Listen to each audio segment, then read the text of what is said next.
പ്രദീപ് കുമാർ എന്ന് പറയുന്ന വ്യക്തി പിണറായി വിജയൻ്റെ പ്രൈവറ്റ് സെക്രട്ടറി ആയിരിക്കുമെന്ന് ഒരു ശതമാനം പോലും ആരും വിചാരിച്ചിരുന്നില്ല.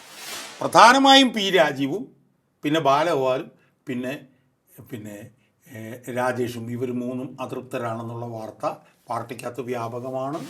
പിണറായി വിജയന് താല്പര്യമുണ്ടായിരുന്നതുകൊണ്ട് പാർട്ടിക്കാരനല്ലാത്ത ഒരാളെ പോലും പ്രൈവറ്റ് സെക്രട്ടറി ആയിട്ട് വെച്ചിട്ടുണ്ട്. അയാളുടെ പേരാണ് ആർ മോഹനൻ. അവിടുത്തെ മുഴുവൻ ആളും ഈ മരുമകനായതുകൊണ്ട്, അമ്മായി അച്ഛനാണ് മുഖ്യമന്ത്രി എന്നുള്ളതുകൊണ്ട് മരുമകൻ വാസ്, ഇംഗ്ലീഷ് പറഞ്ഞാൽ റൂളിങ് ദ റൂസ്റ്റ്, എല്ലാ കാര്യങ്ങളും അവനാണ് തീരുമാനിച്ചത്. സുധാകരനെതിരായി പണി വന്നതിൻ്റെ പ്രധാന കാരണം സുധാകരനെ ബേബി പിന്തുണച്ചുകൊണ്ടാണെന്നുള്ളതിന് ഒരു സംശയവുമില്ല.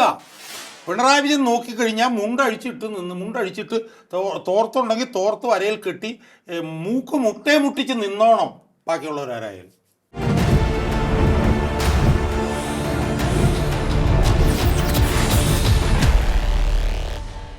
നമസ്കാരം. ടോക്കിംഗ് പോയിന്റിലേക്ക് സ്വാഗതം. മന്ത്രിസഭയിൽ അതൃപ്തി. സംസ്ഥാന മന്ത്രിസഭയിൽ ഉടൻ തന്നെ അഴിച്ചുപണി ഉണ്ടായേക്കും.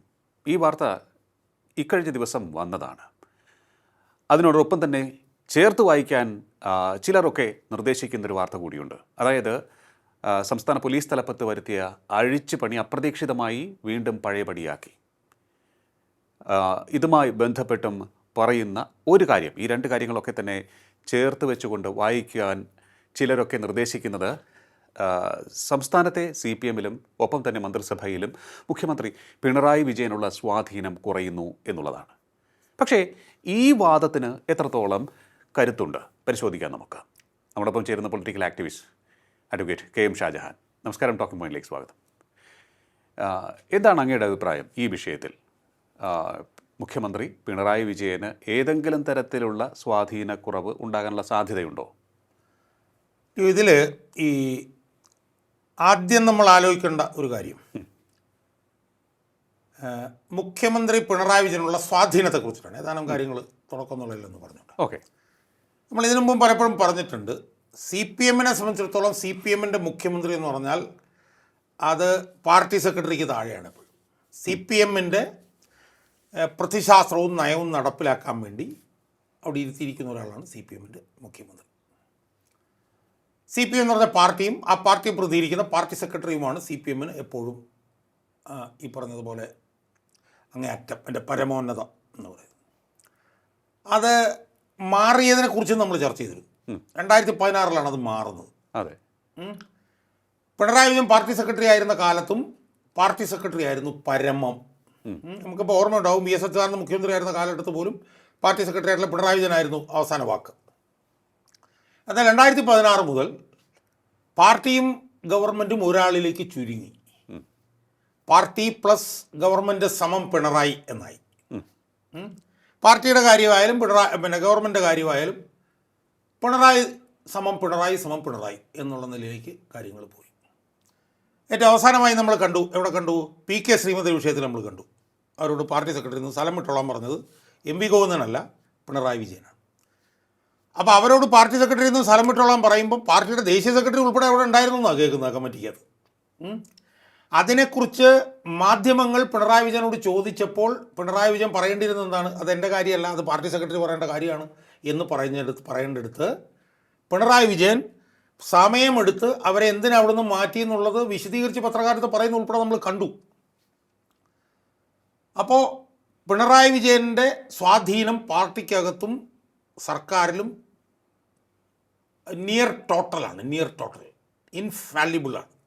അതായത് അത് അങ്ങനെ തന്നെയാണ്. അല്ലെങ്കിൽ പിന്നെ ആര് എന്നുള്ള ചോദ്യം ഉണ്ട്. എന്ന് പറഞ്ഞാൽ ഒരു അപ്രമാദിത്വമാണ്, ചോദ്യം ചെയ്യപ്പെടാത്ത, അതാണ് ഇൻഫാലിബിലിറ്റി എന്ന് പറയുന്നത്. എന്ന് മാത്രമല്ല, അടുത്ത തെരഞ്ഞെടുപ്പിൽ നയിക്കുന്നത് പിണറായി വിജയനായിരിക്കുമെന്നും പാർട്ടി സെക്രട്ടറി കഴിഞ്ഞ ദിവസം പറയുകയും ചെയ്തതാണ്. ആ പശ്ചാത്തലത്തിലാണ് പിണറായി വിജയൻ്റെ പിടി അയയുകയാണോ എന്നുള്ള ചർച്ചയിലേക്ക് നമ്മൾ കിടക്കാൻ പോകും. സ്വാഭാവികമായും അതിനകത്തൊരു അനൗചിത്യം തോന്നാം. അവിടെ ഇത്രയും സ്വാധീനമുള്ള ഒരാൾ, അതെ, മനസ്സിലായി. അപ്പം ഞാൻ തന്നെ പലപ്പോഴും പിടിയായി എന്നൊക്കെ പറഞ്ഞിട്ട് ചർച്ച ചെയ്തിട്ടുമുണ്ട്, ഇല്ലെന്ന് ഞാൻ പറയുന്നില്ല. പക്ഷേ ഇംഗ്ലീഷിൽ പറഞ്ഞ notwithstanding all that, അതെല്ലാം അങ്ങനെ നടന്നു എന്നിരിക്കലും ഇപ്പം നടക്കുന്ന ചില സംഭവവികാസങ്ങൾ വളരെ ഓമിനസ് ആണ്, വളരെ ദുരൂഹമാണ്. അതിൽ എക്സ്പ്രസും ഇംപ്ലൈഡും ആയിട്ടുള്ള സൂചനകളുണ്ട്. അതാണ് നിയമത്തിൽ പറയുന്നത്. എക്സ്പ്രസ് എന്ന് പറഞ്ഞാൽ ഞാൻ നേരിട്ട് ലീവ് എടുത്ത് പറയുന്നതാണ്. എക്സ്പ്രസ്ഡ് കൺസെൻറ്റ് എന്ന് പറഞ്ഞാൽ നേരിട്ട്. ഇംപ്ലൈഡ് എന്ന് പറഞ്ഞാൽ അത് അങ്ങനെ ഉണ്ടാവാം, അങ്ങനെ ഓക്കെ, അനുമാനം. അതെ, അതാണ്. ഇപ്പം നടന്ന സംഭവങ്ങളിൽ ഈ എക്സ്പ്രസ് ആയിട്ടുള്ള സൂചനകളുമുണ്ട്, ഇംപ്ലൈഡ് ആയിട്ടുള്ള സൂചനകളുമുണ്ട്. ഇത് രണ്ടും ഒന്ന് ചർച്ച ചെയ്യാൻ ഞാൻ ആഗ്രഹിക്കുകയാണ്. ഓക്കെ, അതിലൊന്ന് മുഖ്യമന്ത്രിയുടെ പ്രൈവറ്റ് സെക്രട്ടറി സംബന്ധിച്ചിട്ടുള്ള ഒരു അതെ, അത് ഞാൻ ആമുഖത്തിൽ പറയാൻ വിട്ടുപോയ ഒരു കാര്യമാണ്. അതെ, അത് ഏറ്റവും സുപ്രധാനമായ കാര്യം തന്നെയാണ്. അതെ. അപ്പോൾ നമ്മളതിനകത്ത് മനസ്സിലാക്കേണ്ട ഒരു കാര്യം വെച്ചാൽ ഈ CPM യഥാർത്ഥത്തിൽ എല്ലാ കാലത്തും പ്രൈവറ്റ് സെക്രട്ടറിമാരെ തീരുമാനിക്കാനുള്ള അവകാശം മുഖ്യമന്ത്രിക്ക് കൊടുക്കാറാണ് പതിവ്. പൊളിറ്റിക്കൽ സെക്രട്ടറിയാണ് പാർട്ടി തീരുമാനിക്കുന്നത്. അപ്പോൾ നമ്മൾ നായനാരുടെ കാര്യത്തിൽ എടുത്ത് നോക്കും. നായനാർ 2 ഭാഗമായിട്ട് 2 പ്രാവശ്യമായിട്ട് 9 വർഷം ഇരുന്നിട്ടുണ്ട്. നായനാരുടെ പ്രൈവറ്റ് സെക്രട്ടറി പേര് EN മുരളീധരൻ നായർ എന്നായിരുന്നു. EN മുരളീധരൻ നായർ ഒരു പാർട്ടിക്കാരനായിരുന്നു എന്നുള്ളതല്ലാതെ വലിയ കൂടിയ പാർട്ടിക്കാരനൊന്നും ആയിരുന്നില്ല. പക്ഷേ നായനാർക്ക് താല്പര്യം മുരളീധരൻ നായരായിരുന്നു. അങ്ങനെയാണ് മുരളീധരൻ നായർ 9 വർഷം നായനാരുടെ പ്രൈവറ്റ് സെക്രട്ടറിയായി അവിടെ ഇരുന്നത്. അതിനുശേഷം അച്യുതാനന്ദൻ വന്നപ്പോൾ അച്യുതാനന്ദനും താല്പര്യമുള്ള ആളായിരുന്നു S. Rajendran. Party office secretary ആയിരുന്നു S. രാജേന്ദ്രൻ കൊണ്ട്. പക്ഷേ പിന്നീട് പാർട്ടിയുമായി PS തർക്കത്തിലായിരുന്നുകൊണ്ട് പിന്നീട് പ്രൈവറ്റ് സെക്രട്ടറിയെ മാറ്റി. പക്ഷേ അതേസമയം അതുപോലെ തന്നെ പിണറായി വിജയൻ വന്നപ്പോഴും MP ഗോവിന്ദൻ പിണറായി വിജയന് താല്പര്യമുണ്ടായിരുന്നതുകൊണ്ട് പാർട്ടിക്കാരനല്ലാത്ത ഒരാളെ പോലും പ്രൈവറ്റ് സെക്രട്ടറി ആയിട്ട് വെച്ചിട്ടുണ്ട്. അയാളുടെ പേരാണ് R. മോഹനൻ. അയാൾ പാർട്ടിക്കാരനല്ല, അയാൾ ഒരു ഇൻകം ടാക്സിലെ സീനിയർ ഉദ്യോഗസ്ഥനായിരുന്നു. അയാൾ CPI അനുഭാവിയായിരുന്നു പോലും കേട്ടിട്ടുണ്ട്. എന്നിട്ട് പോലും പിണറായി വിജയൻ്റെ പ്രൈവറ്റ് സെക്രട്ടറി ആയിട്ട് അയാൾ ഇരിപ്പുണ്ടായിരുന്നു. മനസ്സിലായി. അതിനുശേഷം MP ജയരാജൻ വന്നു, അതിനുശേഷം KK രാഗേഷ് വന്നു. അപ്പോൾ ഇതൊക്കെ എടുത്ത് നോക്കിക്കഴിഞ്ഞാൽ പാർട്ടി തുടർന്ന് വരുന്ന ഒരു കീഴ്വഴക്കം എന്ന് പറയുന്നത് പാർട്ടി സെക്രട്ടറി ആയിട്ടിരിക്കുന്ന ആളെ മുഖ്യമന്ത്രി തീരുമാനിക്കും എന്നുള്ളതാണ് ഇതുവരെ ഉണ്ട്. അതെ. എന്നാൽ ഇപ്പോൾ വന്നതിനകത്ത് ചെറിയൊരു മാറ്റം എന്ന് പറയാനുള്ള കാരണം എന്താ? 2-3 സൂചനകൾ അതിനകത്ത് വ്യക്തമാണ്. ഒന്ന്, പിണറായി വിജയൻ്റെ പ്രൈവറ്റ് സെക്രട്ടറിമാരായിട്ട് വന്നവരെല്ലാവരും കണ്ണൂരിൽ നിന്നുള്ളവരാണ്. അതെ. അതിപ്പോൾ MP ജയരാജനായിക്കോട്ടെ, KK രാഗേഷ് ആയിക്കോട്ടെ. പിണറായി വിജയൻ കണ്ണൂരിൽ നിന്ന് പുറത്ത് നിന്ന് ഒരാളെ വെച്ചിട്ടുണ്ടെങ്കിൽ ഇത് R. മോഹനെ വെച്ചിട്ടുള്ളൂ. അതിൽ വേറെ ചില കാരണങ്ങളുണ്ട്, ഞാൻ ആ വിഷയങ്ങളിലേക്ക് ഇപ്പോൾ പോകുന്നില്ല. എന്നാൽ A. പ്രദീപ് കുമാർ എന്ന് പറയുന്ന വ്യക്തി പിണറായി വിജയൻ്റെ പ്രൈവറ്റ് സെക്രട്ടറി ആയിരിക്കുമെന്ന് ഒരു സ്വപ്നത്തെ 1% പോലും ആരും വിചാരിച്ചിരുന്നില്ല. 1%. അതിൻ്റെ കാരണം എന്താണെന്ന് ചോദിച്ചാൽ പല കാരണങ്ങളുണ്ട്. ഒന്ന്, A. പ്രദീപ് കുമാർ കടുത്ത VS പക്ഷക്കാരനായിരുന്നു. 2001-2006 കാലഘട്ടത്തിൽ A. പ്രദീപ് കുമാർ എനിക്കൊന്ന് DYFIയുടെ സംസ്ഥാന സെക്രട്ടറി ഒക്കെ ആയിരുന്നു. VSൻ്റെ കോഴിക്കോട് ജില്ലയിലെ ഏറ്റവും പ്രധാനപ്പെട്ട ഒരു പോരാളിയായിരുന്നു A. പ്രദീപ് കുമാർ. ഞാനൊക്കെ നിരന്തരം VSൻ്റെ ഓഫീസിലിരിക്കുമ്പോൾ നിരന്തരം പ്രദീപ് കുമാറായിട്ട് ബന്ധപ്പെട്ട് വളരെ ഈ പറഞ്ഞ പോലെ സൗമ്യനായിട്ടുള്ള, ഒരിക്കലും ഒരു അനീതിക്ക് കൂട്ടു നിൽക്കാത്ത ഒരാളായിരുന്നു. ആ പ്രദീപ് കുമാറും VSന് വേണ്ടി മലപ്പുറം സമ്മേളനത്തിൽ 12 പേര് പിണറായി പക്ഷത്തിനെതിരെ മത്സരിച്ചപ്പോൾ അതിലൊരാളായിരുന്നു. മനസ്സിലായില്ലേ? 12 പേരെന്ന് മത്സരിച്ചപ്പോൾ അതിലൊരാളായിരുന്നു. പക്ഷേ പിന്നീട് എന്ത് സംഭവിച്ചു? VS തന്നെ മെലിഞ്ഞു തൊലിഞ്ഞു. VS പോയി കഴിഞ്ഞപ്പോൾ എല്ലാവർക്കും പിണറായി പക്ഷത്തേക്ക് ചാടേണ്ടി വന്നു. അങ്ങനെ പാവപ്പെട്ട പ്രദീപ് കുമാറും അപ്പുറത്തേക്ക് ചാടേണ്ടി വന്നു. കാരണം അല്ലാതെ നിൽക്കാൻ പറ്റില്ല. അതിനുശേഷം അയാൾ 2 തവണ കോഴിക്കോട് നോർത്തിൽ നടന്ന് MLA ആയി.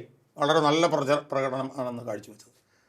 പക്ഷേ ഇപ്പോൾ അടുത്ത കാലത്തുണ്ടായിരുന്നത് എന്താണെന്ന് പറഞ്ഞാൽ അവിടെ കോഴിക്കോട് ജില്ലയിൽ ഒരു റിയാസ് വിരുദ്ധനായിട്ടാണ് ഇയാളും അറിയപ്പെട്ടിരുന്നത്. അതിൽ തെറ്റൊന്നും പറയാൻ കഴിയില്ല. കാരണം അവനെ കൊണ്ടുവന്ന് അവിടെ മുകളിലിരുത്തി അവിടുത്തെ മുഴുവൻ ആളും ഈ മരുമകനായതുകൊണ്ട്, അമ്മായിയച്ഛനാണ് മുഖ്യമന്ത്രി എന്നുള്ളതുകൊണ്ട് മരുമകൻ വാസ് ഇംഗ്ലീഷ് പറഞ്ഞാൽ റൂളിങ് ദ റൂസ്റ്റ്. എല്ലാ കാര്യങ്ങളും അവനാണ് തീരുമാനിച്ചുകൊണ്ടിരുന്നത്. സ്വാഭാവികമായി അയാൾക്കെതിരായിരുന്നു അവിടുത്തെ ഭൂരിപക്ഷം നേതാക്കന്മാർ. അപ്പോൾ സ്വാഭാവികമായും അല്ല, ഈ മരുമകൻ എന്നുള്ളതിൻ്റെ ലെവൽ മാത്രമാണോ റിയാസിനുള്ളതെന്നുള്ള സംശയം ചിലപ്പോഴൊക്കെ എനിക്ക് തോന്നിയിട്ടുണ്ട്. അതിന് മുമ്പ് അദ്ദേഹം ഈ സംഘടനാ പ്രവർത്തനത്തിലൊക്കെ, യുവജന സംഘടനകളിലൊക്കെ പ്രവർത്തിച്ച അതിൻ്റെ ദേശീയ നേതൃത്വത്തിലുണ്ടായിരുന്നു. അതിനുശേഷം CPMന് വേണ്ടി മത്സരിച്ചു, വളരെ ശക്തമായ പ്രകടനം കാഴ്ചവെച്ചിട്ടുണ്ട്. അപ്പോൾ ഇതിനു മുൻപും റിയാസ് കഴിവ് തെളിയിച്ചിട്ടുള്ള ആളല്ലേ? ചെറിയ വാക്കുകളിൽ ഞാൻ പറയാം. അയാൾ തെളിയിക്കാത്തൊരു കാര്യം ഉണ്ടെങ്കിൽ അയാളുടെ കഴിവ് മാത്രമാണ്. അതാണ് എനിക്ക് ആദ്യമായിട്ട് സൂചിപ്പിക്കാറുള്ളത്. അയാൾ 2009 ആദ്യം ലോക്സഭയിലേക്ക് മത്സരിച്ചു. അതിന് മുമ്പ് കോർപ്പറേഷനിലേക്ക് മത്സരിച്ചിരുന്നു. അവിടെ കഴിവ് തെളിയിച്ചതിൻ്റെ ഭാഗമായി അവിടെ തോറ്റു. ഏത്? കോഴിക്കോട് കോർപ്പറേഷനിൽ. അതിനുശേഷം 2009 അയാളെ അവിടെ കൊണ്ടുവരാൻ വേണ്ടിയിട്ട് പിണറായി വിജയൻ എന്താ ചെയ്ത്? കേരളത്തിലെ ഏറ്റവും സമുന്നത നേതാവായിരുന്ന MP വീരേന്ദ്രകുമാറിനെ ജനതാദളിനെ എടുത്ത് ചവിട്ടി ദൂരെ കളഞ്ഞു. പക്ഷേ അവിടെ ലോക്സഭയിലും തോറ്റു. അതും കഴിവുള്ളതുകൊണ്ട് പാർട്ടിക്കാരൻ തോൽപ്പിച്ചതാണ്. മനസ്സിലായി? അതിനുശേഷം ഇയാൾക്ക് എന്ത് മനസ്സിലായി, കഴിവില്ലാത്തവരായതുകൊണ്ട് അവനെ എങ്ങനെയും ജയിപ്പിക്കണം എന്നുണ്ടെങ്കിൽ ഏറ്റവും ഉറച്ച സീറ്റിൽ കൊണ്ടുവരണം. അങ്ങനെ മലബാറിൽ ഏറ്റവും ഉറച്ച സീറ്റായിട്ടുള്ള ബേപ്പൂർ കൊണ്ടുവന്ന് നിർത്തി ജയിപ്പിച്ചു. മനസ്സിലായില്ലേ? അതിനുശേഷം എന്ത് സംഭവിച്ചു, ഈ ഭയങ്കര കഴിവുള്ളവനാണെന്ന് പിണറായി വിജയന് തോന്നലുള്ളത് കൊണ്ട് ഏറ്റവും പ്ലം ആയിട്ടുള്ള 2 വകുപ്പ് ഏൽപ്പിച്ചു. ഒന്ന് ഏൽപ്പിച്ചു, ടൂറിസം ഏൽപ്പിച്ചു, പൊതുമരാമത്ത് ഏൽപ്പിച്ചു. അതാണ് അയാളുടെ അവസ്ഥ. അയാളാണ് അവിടുത്തെ അവസാന വാക്ക്. അമ്മായിയച്ഛൻ അവിടെ പോയി ഇരുന്നുകൊണ്ടാണ് കോഴിക്കോട് ജില്ലാ സമ്മേളനത്തിൽ ജില്ലാ സെക്രട്ടറി തീരുമാനിച്ചത്. കാരണം അന്ന് കേട്ടിരുന്ന പേര് പ്രദീപ് കുമാറിൻ്റെതായിരുന്നു. കാരണം പ്രദീപ് കുമാർ ഒരു സൗമ്യനാണ്, അനീതിക്കെതിരെ നിൽക്കുന്ന ആളാണ്, അവിടെ ഇച്ചിരി വില പാർട്ടിക്ക് ഉണ്ടാക്കി കൊടുക്കുന്നതിൽ ഏറ്റവും പ്രധാനപ്പെട്ട ആൾ. ബാക്കി എല്ലാവന്മാരും ഈ പറഞ്ഞ പോലെ അഴിമതിയുടെ ആളുകളായിരുന്നു. അവസാന നിമിഷം അവിടെ ഞാൻ കേട്ടെടുത്തോളം പ്രദീപ് കുമാറിനെ വെട്ടിയിട്ടാണ് വേറെ ഏതോ ഒരുത്തനെ, അത് ഈ റിയാസിൻ്റെ ഒരു കോടാലിക്കയ്യാണ് അവിടെ കൊണ്ടുവന്നത്. അപ്പോൾ എന്തായാലും റിയാസിൻ്റെ കാര്യത്തിൽ ലിയോയ്ക്കുള്ള സംശയം മാറിക്കാണും എന്ന് ഞാൻ പ്രതീക്ഷിക്കും. അവിടെ നിൽക്കട്ടെ. അപ്പോൾ സ്വാഭാവികമായി അയാൾ ജില്ലാ സെക്രട്ടറി വിചാരിച്ച് ജില്ലാ സെക്രട്ടറി ആയില്ല. അയാൾ പാവപ്പെട്ടവനായതുകൊണ്ട് നല്ലവനായതുകൊണ്ട് വൈകി പിണറായി വിജയൻ ഭരിക്കുമ്പോഴും റിയാസ് ഭരിക്കുമ്പോഴും റോളൊന്നും ഇല്ലാത്തതുകൊണ്ട് അയാൾ ഒരു റിട്ടയർഡ് ലൈഫ് പോലെ അവിടെ സംസ്ഥാന കമ്മിറ്റി അംഗമായി അങ്ങനെ അങ്ങ് ജീവിക്കുകയാണ്. കാരണം അല്ലാതെ വേറെ നിർത്തിയില്ല. കാരണം നിർത്തി പോകാൻ പറ്റില്ല. കാരണം 10-30 വർഷമായിട്ട് ഉള്ളതാണല്ലോ. അങ്ങനെ ഇരിക്കുമ്പോഴാണ് ഒരു സുപ്രഭാതത്തിൽ ഇയാളെ പ്രൈവറ്റ് സെക്രട്ടറി ആക്കി.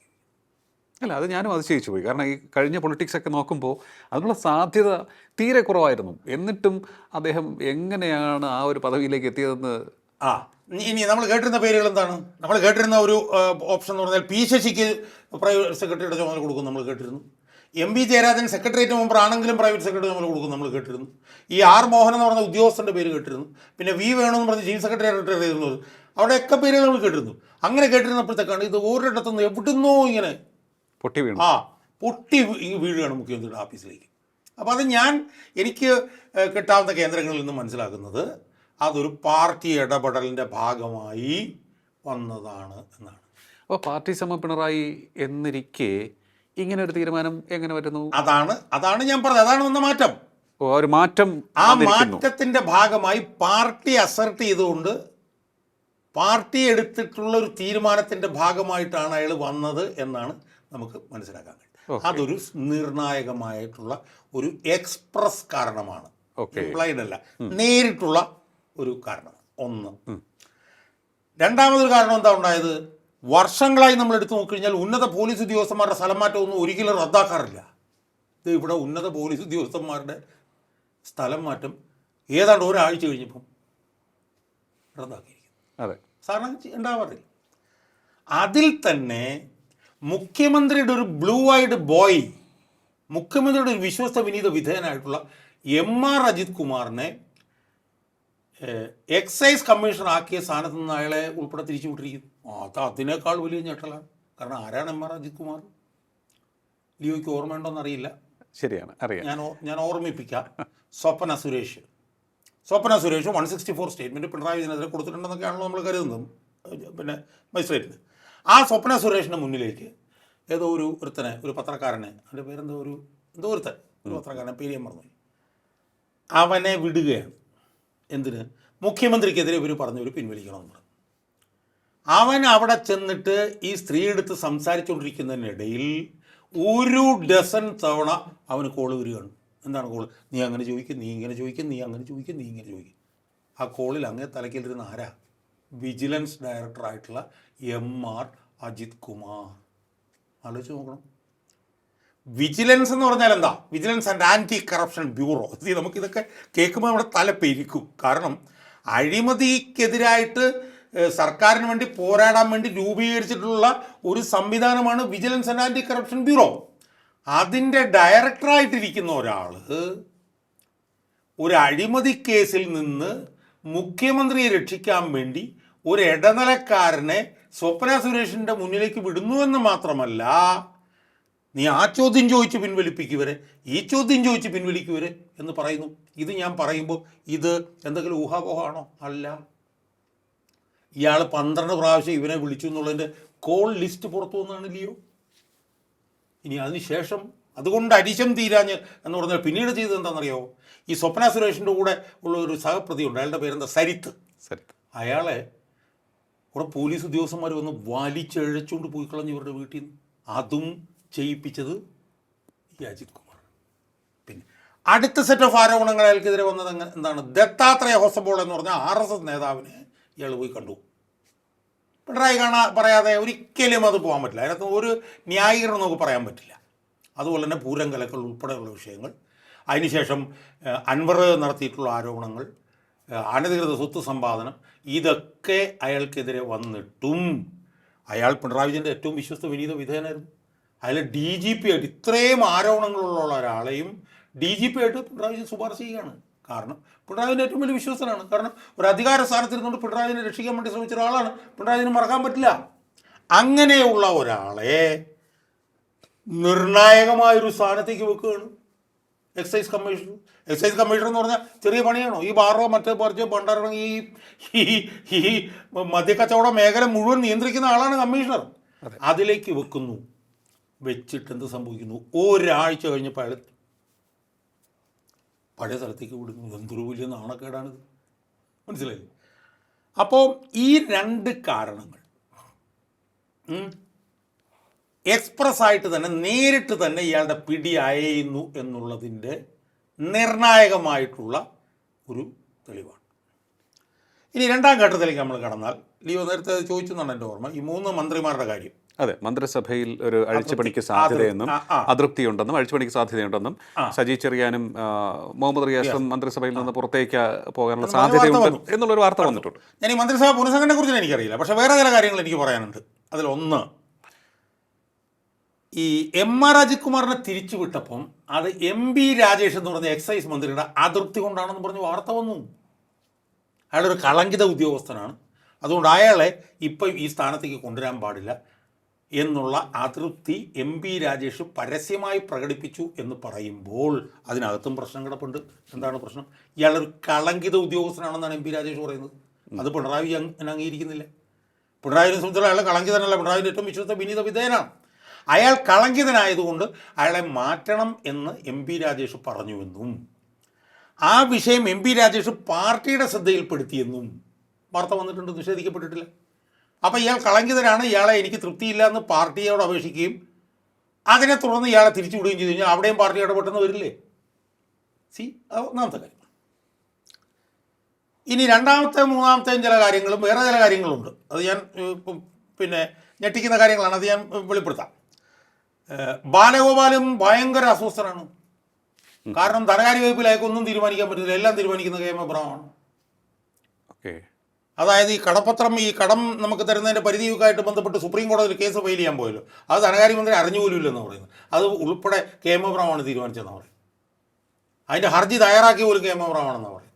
അതിൻ്റെ ഡൽഹിയിൽ ചർച്ചയ്ക്ക് പോയപ്പോഴും ചർച്ച നയിച്ചത് പ്രധാനമായും KM എബ്രഹാമാണെന്ന് പറയും. എന്ന് മാത്രമല്ല, അയാൾക്ക് ചർച്ചയിൽ പങ്കെടുക്കാനുള്ള അവസരത്തിന് വേണ്ടിയിട്ട് അയാളെ ക്യാബിനറ്റ് റാങ്ക് പോലും ആക്കി കൊടുത്തു പിണറായി വിജയൻ. ആരെ? KM എബ്രഹാമിന്. അല്ലെ, KM എബ്രഹാം അക്കാര്യത്തിലൊക്കെ വളരെ മിടുക്കനാണ്. ഈ കണക്കുകളുടെ കാര്യത്തിലും ഇതൊക്കെ തയ്യാറാക്കുന്ന സ്റ്റാറ്റ്സ് തയ്യാറാക്കുന്ന കാര്യത്തിലൊക്കെ തന്നെ അഗ്രഗണ്യനാണ് എന്നാണ് കേൾക്കുന്നത്. അപ്പോൾ സംശയമൊന്നുമില്ല. അപ്പോൾ അദ്ദേഹത്തെ പോലൊരാളെ ആ പദവിയിലേക്ക് കൊണ്ടുവരുന്നത് തെറ്റില്ല, അയാളെ ഉപയോഗിക്കാവുന്നതാണ്. പക്ഷേ ഈ കാര്യത്തിലൊക്കെ അന്തിമമായിട്ടുള്ള വാക്ക് ധനകാര്യമന്ത്രിയുടേതാണ്. ആ ധനകാര്യമന്ത്രിയുടെ മുകളിൽ ഇയാൾ പ്രതിഷ്ഠിക്കപ്പെടുന്നു എന്നുള്ളതാണ് ധനകാര്യമന്ത്രിക്കുള്ള പരാതി. അത് മുഖ്യമന്ത്രിയുടെ നടപടിയാണ് എന്നാണ് പറയുന്നത്. അല്ല, അത് ഉറപ്പാണല്ലോ. ഇപ്പം അയാൾ ഇതിനകത്ത് അഗ്രഗണ്യനാണെങ്കിൽ അയാൾ എന്താ ചെയ്യേണ്ടത്? അയാൾ ധനകാര്യമന്ത്രിയുമായി കൺസൾട്ട് ചെയ്തിട്ട് ധനകാര്യമന്ത്രിക്ക് ആ കാര്യങ്ങൾ പറഞ്ഞു കൊടുത്തിട്ട്, ധനകാര്യമന്ത്രിയാണ് ലീഡ് ചെയ്യുന്നത്. കാരണം he is the finance minister, ultimate വാക്കാണ് ധനകാര്യത്തിൻ്റെ കാര്യം. പക്ഷെ അയാളെ മറികടന്ന് ഇയാൾ പോകുന്നു. അയാൾക്ക് കൂടി ഇയാൾക്കൊപ്പം ചർച്ചയിൽ പങ്കെടുക്കാൻ വേണ്ടി അയാൾക്ക് ക്യാബിനറ്റ് റാങ്ക് കൊടുക്കുന്നു. അപ്പോൾ അതിലൊക്കെ ഭയങ്കര അസ്വസ്ഥനാണ് ബാലഗോപാലിനും അസ്വസ്ഥതയുണ്ട്, രാജീവിനും അസ്വസ്ഥതയുണ്ട്. കാരണം വ്യവസായ മന്ത്രിയായി ബന്ധപ്പെട്ടുകൊണ്ട് പല പല തീരുമാനങ്ങളും വേറൊരു കേന്ദ്രത്തിൽ നിന്ന് വരുന്നു എന്നുള്ള ഒരു ഒരു ഒരു പരാതി ഇയാൾക്കുമുണ്ട്. ആർക്ക്? രാജീവിനുമുണ്ട്. ഇനി ഇത് മൂന്നും കൂടെ ചേർത്തുകൊണ്ട് ഞാൻ ഒരു കാര്യം ലിയോയോട് പറയാം. ആ പരാതികൾ എന്താണെന്ന് കേട്ടാൽ നമ്മൾ ഞെട്ടും. ആ പരാതി രണ്ടാണ്. ആ പരാതി എനിക്കറിഞ്ഞ പരാതി. ഒന്നാമത്തെ പരാതി ഭരണം നിയന്ത്രിക്കുന്നത് ക്ലിഫ് ഹൗസിലാണ് എന്നുള്ള പരാതി ഇവർക്ക് 3 പേർക്കുണ്ട്, വ്യാപകവുമാണ്.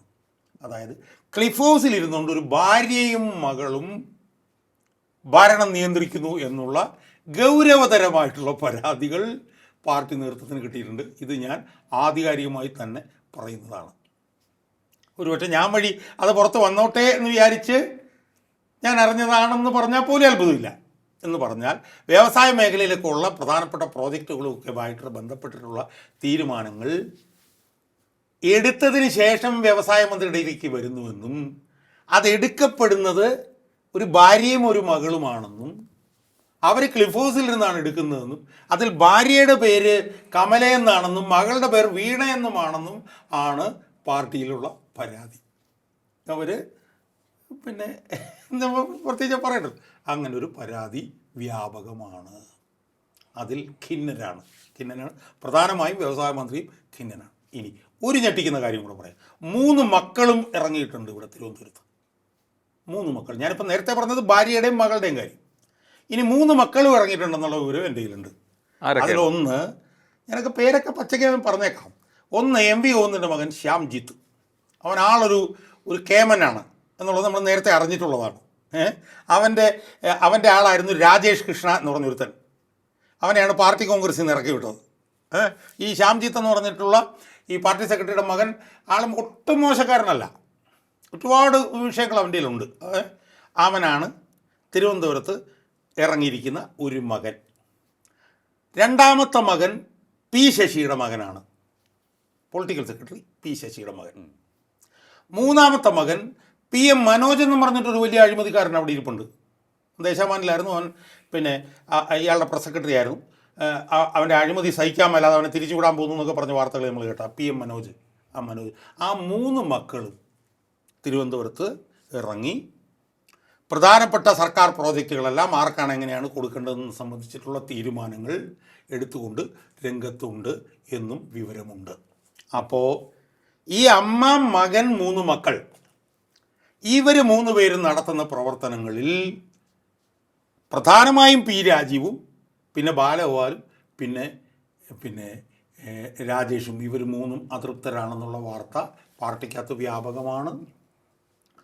അവരുടെ വാക്കുകൾ പാർട്ടി നേതൃത്വം, അത് ബേബിയാണോ ഗോവിന്ദനാണോ എന്നൊന്നും എനിക്കറിയില്ല, ചെവിക്കൊള്ളുന്നുണ്ട് എന്നുള്ള വിവരവും എൻ്റെ കയ്യിലുണ്ട്. അപ്പോൾ ഇത്രയും കാര്യങ്ങൾ ഇവിടെ നടക്കുന്നുണ്ട്. ഇതെല്ലാം ചെന്ന് കൊള്ളുന്നത് പിണറായി വിജയൻ്റെ ചങ്കത്താണ് എന്നുള്ള വസ്തുത നമുക്ക് അംഗീകരിക്കാതെ പറ്റില്ല. അത്തരത്തിലൊരു നീക്കത്തിന് MV ഗോവിന്ദൻ പിന്തുണ കൊടുക്കുമോ? അദ്ദേഹം ഇതുവരെയും വളരെ ഉറച്ച പിന്തുണയാണ് പിണറായി വിജയന് കൊടുത്തിട്ടുള്ളത്. അതിൽ പിന്നെ നമ്മൾ ഈ ബേബി ദേശീയ സെക്രട്ടറി ആയപ്പോൾ ഒരു ചർച്ച നമ്മൾ നടത്തിയിരുന്നു. അതെ, ആ ചർച്ചയിൽ നമ്മൾ കുറേ കാര്യങ്ങൾ നമ്മൾ പറഞ്ഞിരുന്നു. ഈ കാര്യങ്ങളൊക്കെ നടക്കുമ്പോഴും അതിൻ്റെ പുറകിൽ ഉള്ള ഒരു അദൃശ്യകരമായി എനിക്ക് കാണാൻ കഴിയുന്നത് ബേബിയാണ്. കാരണം ഞാനന്ന് ചർച്ചയിൽ തന്നെ പറഞ്ഞിരുന്നു ബേബി ചെറിയ ആളല്ല. അപ്പോൾ അങ്ങനെ ഞാൻ ചോദിക്കുമ്പോൾ, അപ്പോൾ നമുക്കറിയാം ജനറൽ സെക്രട്ടറി ആയതിനു ശേഷം ശ്രീ MA ബേബി മുതിർന്ന നേതാവ് ശ്രീ G സുധാകരനെ കാണാൻ പോയിരുന്നു. സുധാകരൻ സാർ എന്നൊക്കെ പറഞ്ഞ് വളരെ റെസ്പെക്റ്റോടു കൂടി കാണുന്നു. അതിന് വലിയ വാർത്താ പ്രാധാന്യം ലഭിക്കുന്നു. പക്ഷേ അതിനുശേഷം ഏതെങ്കിലും തരത്തിൽ സുധാകരൻ ടാർഗറ്റ് ചെയ്യപ്പെടുകയാണോ എന്ന് സംശയം തോന്നിയിട്ടുണ്ട്. ഞാൻ ഇതിനോട് കൂട്ടി വായിക്കുകയാണ്. അല്ല, അത് സംശയം. കാരണം വെച്ചാൽ ബേബി ചെയ്യുന്നത് എന്താണെന്നും ബേബിക്ക് എന്താണ് ചെയ്യാൻ പറ്റുക എന്നും ബേബിയുടെ പൊട്ടൻഷ്യൽ എന്താണെന്നും ഏറ്റവും കൂടുതൽ അറിയാവുന്ന ആൾ ആരുമല്ല, പിണറായി വിജയൻ തന്നെ. അതുകൊണ്ട് ബേബിയെ ചെറുക്കാനുള്ള പണി ഇതിനകത്തൂടെ നടക്കുന്നുണ്ട്, ഭയങ്കരമായിട്ട് നടക്കുക. അങ്ങോട്ടും ഇങ്ങോട്ടുള്ള പണികളാണ് നടന്നുകൊണ്ടിരിക്കുന്നത്. സുധാകരനെതിരായി പണി വന്നതിൻ്റെ പ്രധാന കാരണം സുധാകരനെ ബേബി പിന്തുണച്ചുകൊണ്ടാണെന്നുള്ളതിന് ഒരു സംശയവുമില്ല. ആ സുധാകരൻ പറഞ്ഞിരിക്കുന്നതിൽ നമുക്ക് വളരെ വ്യക്തമാണ്. എന്താണ്? ഭരണഘടനയെ വെല്ലുവിളിച്ചു. ആര്? ഭരണഘടന കുന്തം കുടച്ചക്രവും ആണെന്ന് പറഞ്ഞവനാണ് ആര്? സജി ചെറിയാൻ. ആ സജി ചെറിയാനെതിരായി FIR ഇടാനായിട്ട് കോടതി പറയേണ്ടി വന്നു 3 മാസം. പക്ഷേ 36 കൊല്ലം മുമ്പ് നടന്നതായി പിന്നെ G സുധാകരൻ പറഞ്ഞ കേസിൽ മിനിറ്റുകൾക്കുള്ളിൽ FIR ഇട്ട് പോലീസ് ഒന്ന് മൊഴിയെടുത്തോണ്ട് പോയി. അപ്പോൾ ബേബിക്കിട്ട് പണിക്ക് ശ്രമങ്ങൾ നടക്കുന്നുണ്ട്, അതില്ലെന്ന് പറയുന്നില്ല. പക്ഷേ ബേബി നടത്തിക്കൊണ്ടിരിക്കുന്ന വളരെ ക്ലിനിക്കൽ പ്രിസിഷനോടുകൂടിയുള്ള നടപടികൾ ഫലം കണ്ടു തുടങ്ങിയിരിക്കുന്നു എന്നതിൻ്റെ സൂചനകളാണ് ഇനി ഒരു കാര്യം കൂടെ പറയാനുള്ളത്. ഈ ചെറുപ്പക്കാർ 3 പേരും, അത് നമ്മൾ ആദ്യം ചർച്ച ചെയ്തപ്പോൾ നമ്മൾ പറഞ്ഞിരുന്നു, ബേബി വന്നതിൻ്റെ ഒരു പ്രധാനപ്പെട്ട കാരണം വെച്ചാൽ ചെറുപ്പക്കാരെല്ലാം ബേബിയുടെ ഭാഗത്തേക്ക് മാറും എന്നുള്ളത് നമ്മൾ ചർച്ച അന്ന് പറഞ്ഞു. അന്ന് പറഞ്ഞു അതിവിടെ നടന്നുകൊണ്ടിരിക്കുന്നു. രാജീവും ബാലഗോപാലും രാജേഷാണ് വലിയ അതൃപ്തിയുണ്ട്, കാരണം അയാളെ സെക്രട്ടേറിയറ്റിലേക്ക് എടുത്തിട്ടില്ല. ഇവർ 3 പേരും അറിഞ്ഞോ അറിയാതെയോ ഒരു സംഘമായി പ്രവർത്തിക്കുന്നു. അവരുടെ കൂടെ എം ഷംസീർ ഉണ്ടെന്നുള്ള വിവരമുണ്ട്, അവരുടെ കൂടെ സ്വരാജ് ഉണ്ടെന്നുള്ള വിവരമുണ്ട്. അവരെല്ലാവരും വരാൻ കാരണം യഥാർത്ഥത്തിൽ 2 ഒന്ന് ബേബിയുടെ പ്രസൻസ്, ബേബി എന്ന് പറഞ്ഞ ആൾ ഒരു സെക്രട്ടറി. 2 ഇവരെല്ലാവരും ഒരുമിക്കാനുള്ള കാരണം എന്താണ്? സമം മുഹമ്മദ് റിയാസിനെ കൊണ്ടുവന്ന് സ്ഥാപിക്കാനുള്ള ശ്രമത്തിനെതിരെ ഇവരെല്ലാവരും ചോദിച്ചിരിക്കുകയാണ്. അയാളെ കൊണ്ടുവന്ന് സ്ഥാപിക്കാൻ വേണ്ടിയിട്ടാണ് അമ്മായി ശ്രമിച്ചുകൊണ്ടിരിക്കുന്നത്, അതിനെതിരായിട്ട്. അപ്പം ഇത് പല ട്രാജക്ടറിയിൽ നമ്മൾ കാണുമ്പോൾ ഇത് ഇയാളുടെ പിടി, പിന്നെ ഇയാൾക്ക് പിന്നെ ഇൻബിൽറ്റായിട്ട് പ്രശ്നങ്ങളുണ്ടല്ലയോ. കാരണം വെച്ചാൽ രോഗാതുരതയുണ്ട്, മനസ്സിലായില്ലേ? എന്തൊക്കെ പറഞ്ഞാലും പിണറായി വിജയൻ അടുത്ത തവണ നേരിടും എന്നൊക്കെ പറഞ്ഞു കഴിഞ്ഞാൽ അച്ചാരനെ തെരഞ്ഞെടുപ്പിനെ നേരിടുമെന്ന് പറയുന്ന പോലെ അല്ലല്ലോ. അച്ചാരന് 80 വയസ്സിലും യോഗാഭ്യാസം നടത്തുന്ന ആളാണ്. ഞാൻ ചെറിയൊരു ഉദാഹരണം പറഞ്ഞുതരാം. അതായത് ഞാൻ VS നോട് ജോലി ചെയ്യുമ്പോൾ 2 മിനിറ്റ് എടുക്കും. ഞാൻ VS നോട് ജോലി ചെയ്യുമ്പോൾ ഒരു ദിവസം രാവിലെ ഒരു 5-5:30 മണിയായപ്പം എനിക്ക് എന്നോട് വരാൻ പറഞ്ഞു. ഞാൻ വന്ന് പരപരാ വെളുക്കാണ് നേരം. അപ്പോൾ ഞാൻ VS മുറിയിലേക്ക് ഇറങ്ങി ചെല്ലുമ്പം പിന്നെ VS എന്ന് വിളിച്ചു. അപ്പോൾ VS കാണുന്നില്ല. സൈഡിലോട്ട് നോക്കുമ്പോൾ കാണുന്ന 2 കാല, 2 കാല് നോക്കുമ്പോൾ ഉണ്ടല്ലോ, ശീർഷാസനത്തിൽ നിൽക്കുകയാണ് ഈ മനുഷ്യൻ. ശീർഷാസനത്തിൽ തലകാല് കാലും നിൽക്കുകയാണ്. ഇത് ചെയ്യുമ്പോൾ അച്ചാറിന് 80 വയസ്സുണ്ട്. ആ 80 വയസ്സുള്ള VS അച്യുതാനന്ദൻ തെരഞ്ഞെടുപ്പ് നേരിടുമെന്ന് പറയുന്നതും ഈ 79 വയസ്സുകാരനായിട്ടുള്ള പിണറായി വിജയൻ തെരഞ്ഞെടുപ്പ് നേരിടുമെന്ന് പറയുന്നതും ഒരുപോലാണോ? നമുക്ക് പറയാൻ പറ്റുമോ? അല്ലേ, എൻ്റെ മനസ്സിലുള്ള അതൊരു പ്രാക്ടിക്കലായിട്ടുള്ള സംശയമാണ്. ഇത് തർക്കത്തിന് വേണ്ടി പറയുന്നതല്ല. ഈ പിണറായി വിജയനെയും മറ്റ് ഇപ്പോഴത്തെ CPM-ലെ നേതാക്കളെയും നമുക്ക് താരതമ്യം ചെയ്യാൻ സാധിക്കും. കാരണം ഓക്കെ, അങ്ങേക്ക് ഒരുപാട് പൊളിറ്റിക്കൽ എക്സ്പീരിയൻസ് ഉണ്ട്, ഒരുപാട് നേതാക്കളെ കണ്ടിട്ടുണ്ടെങ്കിലും ഇന്നത്തെ സെക്കൻഡ് സ്ട്രിങ്ങിലുള്ള നേതാക്കളെ വെച്ച് നോക്കുമ്പോൾ പിണറായി വിജയൻ ഫാർ എഹെഡ് അല്ലേ? എതിരാളികൾ ഭയപ്പെടുന്ന നേതാവ്, വളരെ നല്ലൊരു സംഘാടകൻ, എല്ലാം പാർട്ടിക്ക് അനുകൂലമാക്കി മുന്നോട്ട് പോകാൻ സാധിക്കുന്ന ഒരു നമ്മൾ പറയുകയാണെന്നുണ്ടെങ്കിൽ ഒരു ബുൾഡോ അല്ലെങ്കിൽ ഒരു ബുൾ ഫൈറ്റർ പോലുള്ള ഒരാളല്ലേ അദ്ദേഹം? വളരെ ഗംഭീരനായ ഒരു നേതാവ്. അത് എനിക്കൊരു സംശയവുമില്ല, അത് ഞാൻ നേരത്തെ പറഞ്ഞിട്ടുണ്ട്. പക്ഷേ ബുൾ ഫൈറ്റർ എന്നല്ലേ പറഞ്ഞത് അല്ലേ? Bull in the China shop എന്നാണ് എനിക്ക് അതിനുള്ള മറുപടിയായിട്ട് തോന്നുന്നത്. Bull in the China shop എന്ന് പറഞ്ഞ് കേട്ടിട്ടില്ലേ നമ്മൾ? ഈ ചൈന ഷോപ്പിനകത്തേക്ക് വന്ന് കുത്തിയെല്ലാം കൂടെ എടുത്ത് മറിച്ചിടുന്ന ബുള്ളിനെ കുറിച്ച് നമ്മൾ കേട്ടിട്ടില്ലേ? ഇത് ലിയോ പറഞ്ഞ 100% ശരിയാണ്. എന്തു ചെയ്യാനും മടിയില്ലാത്ത, എങ്ങനെയും അധികാരത്തിൽ കടിച്ചു തൂങ്ങാൻ മടിയില്ലാത്ത ഒരു ബുൾഡോസർ അല്ല, ഒരു റുത്ത്ലെസ് ഡിക്റ്റേറ്ററാണ് പിണറായി വിജയൻ. ഈ പാർട്ടിക്കകത്ത് മുഖ്യമന്ത്രിയാകാൻ കഴിവുള്ളവരില്ലാഞ്ഞിട്ടല്ല, പക്ഷേ പിണറായി വിജയൻ ഉള്ളപ്പോൾ വേറെ ആരും വേണ്ട. പിണറായി വിജയൻ നോക്കിക്കഴിഞ്ഞാൽ മുണ്ടഴിച്ചിട്ട് തോർത്തുണ്ടെങ്കിൽ തോർത്ത് വരയിൽ കെട്ടി മൂക്ക് മുട്ടിച്ച് നിന്നോണം ബാക്കിയുള്ളവരാരായാലും.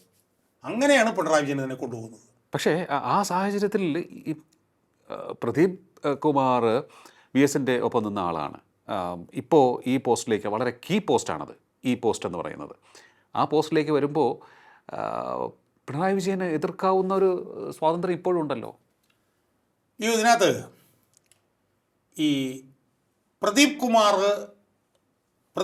എന്ന് പറഞ്ഞ ഒരു വ്യക്തിയായിട്ട് അതിനകത്തേക്ക് വരികയല്ല ചെയ്യുന്നത് എന്ന് നമ്മൾ കാണണം. കാരണം പ്രദീപ് കുമാറിന്റെ പേര് വന്നത് തന്നെ സ്വാഭാവികമായിട്ടല്ല. ഓക്കെ, അത് സ്വാഭാവികമായിട്ടാണ് കണ്ണൂരിൽ നിന്ന് ഒരാളുടെ പേരെ വരാൻ പാടുള്ളൂ. അതൊരു പോയിന്റാണ്.